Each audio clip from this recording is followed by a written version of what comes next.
आप सबको मेरा नमस्कार। और हमने जानबूझकर राहुल गांधी जी का वो वक्तव्य दिखाया जिसको लेकर भारतीय जनता पार्टी के कुछ बेरोजगार लोग बवाल मचा रहे हैं। लेकिन भारतीय जनता पार्टी की भलाई के लिए और सच की भलाई के लिए मैं इसका ट्रांसलेशन कर देती हूं, क्योंकि लगता है कि हाथ तंग है ट्रांसलेशन में भारतीय जनता पार्टी का।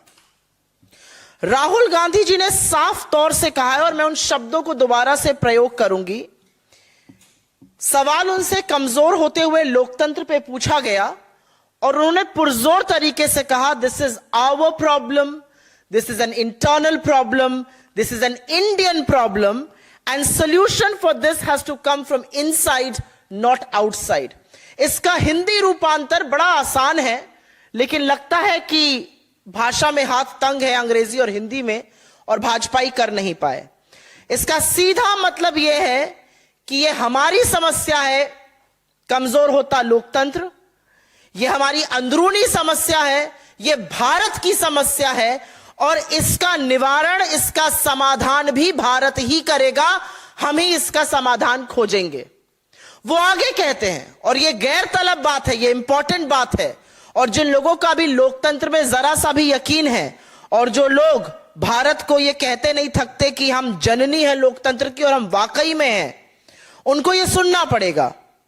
उन्होंने कहा कि भारत की लोकतांत्रिक व्यवस्था में 140 करोड़ लोग रहते हैं। 1.4 बिलियन पीपल, 140 करोड़ लोग भारत की लोकतांत्रिक व्यवस्था में रहते हैं, और इसीलिए भारत का लोकतंत्र और भारत के लोकतंत्र का भविष्य पूरी दुनिया के लोकतांत्रिक भविष्य को प्रभावित करता है। उन्होंने तो यह कहा है कि भारत का लोकतंत्र विश्व के लोकतंत्र की धुरी है और इसका स्वागत करना चाहिए। उन्होंने भारत के लोकतंत्र को पब्लिक गुड बताया है, मतलब यह सौगात है विश्व के लोकतंत्र के लिए, इसका तो स्वागत करना चाहिए।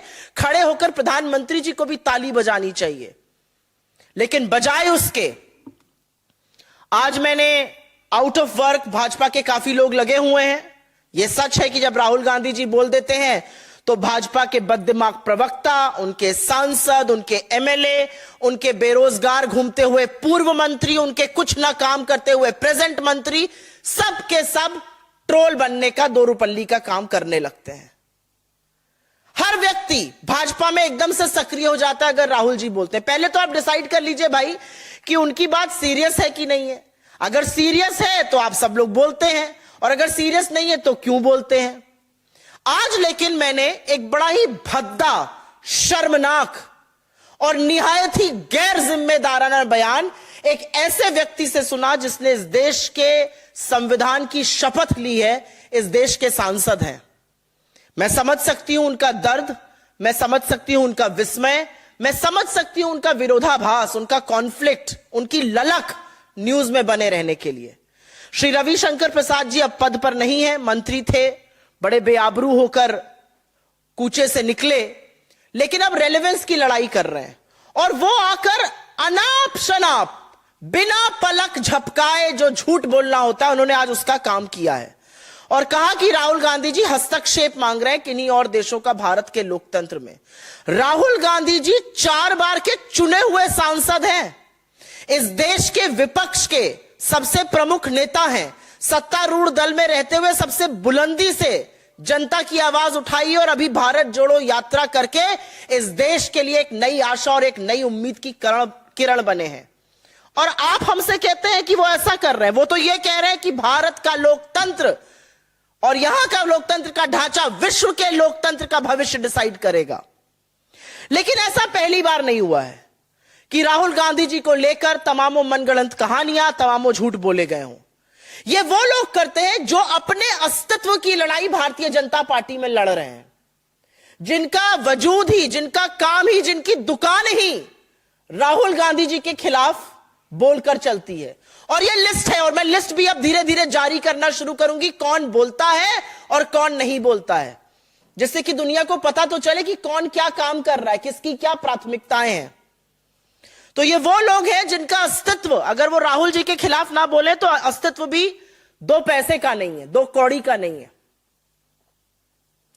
अब बात कर लेते हैं कि इनको दिक्कत क्या है। पहले इन्होंने क्या घेरना शुरू किया, पेगासस पर, फॉरेन सॉइल पर, तो मोदी जी का चिपका दिया गया कि देखिए भाई वो तो फॉरेन सॉइल पे जाकर कह रहे हैं क्या पाप किया था हिंदुस्तान में पैदा हुए, बेचारे चुप हो गए। पेगासस पर तो आईना दिखाया गया कि सुप्रीम कोर्ट की समिति ने तो यह बोला था कि सरकार ने सहयोग ही नहीं किया, तो चुप हो गए।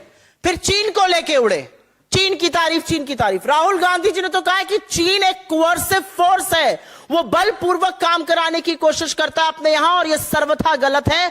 हमारा इथोस, हमारा डीएनए लोकतांत्रिक है और चीन का नहीं है। और उन्होंने यह भी कहा कि चीन को हमसे सबसे ज्यादा दिक्कत होगी और है अगर हम प्रोडक्शन की बात करते हैं। और उन्होंने यह कहा कि जब हम प्रोडक्शन की बात करते हैं तो चीन घबराता है, because we are the biggest game in town on production.